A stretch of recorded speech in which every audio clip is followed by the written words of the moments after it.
কি আনছো? ও মাই গড, আমার ফেভারিট দুদু। হা, হা, হা। কতদিন পর দুদুকে চোখে দেখলাম। আল্লাহ, আনে মজা। দুধটা কি অনেক ঘন করছো নাকি? এত স্বাদ লাগতেছে কেন? হ্যাঁ? কি যে টেস্টি! আল্লাহ, আবার নাড়াচাড়ো কেন? আমার খাবারের একটা ফ্লো আছে না, সেটা তো নষ্ট হয়ে যায়, তাই না? শোনো, এই দুধগুলি শেষ হয়ে গেলে কিন্তু তুমি রিফিল করো, ঠিক আছে আম্মু?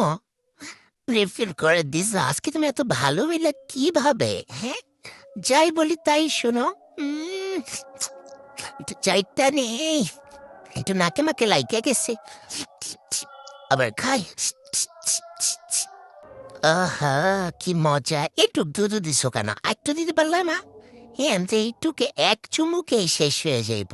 হ্যাঁ, আবার চিন্তা করতেছি যে একটু রাইখা দিব নাকি, যে কিপটা মহিলা আমার মা। খাইতে দিব না, থাকা মই রাইখা দাও।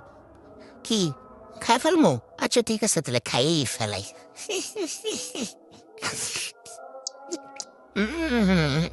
আবার কবে না কবে পাই। মা আরেকটু দিবা প্লিজ? প্লিজ প্লিজ প্লিজ, মা একটু দাও।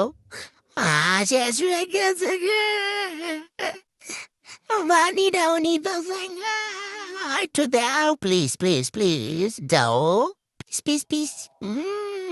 কই, দুধ তো নাই। খালি বাটিতে আমি চাটতাছি, তাও একটু মায়া হয় না তার যে একটু দুধ দিব? একটু দাও দাও দাও দাও দাও, প্লিজ প্লিজ, ও প্লিজ গো, প্লিজ গো। আমার যে আদর লাগবো না, আমারে দুধ দাও প্লিজ। দিল না,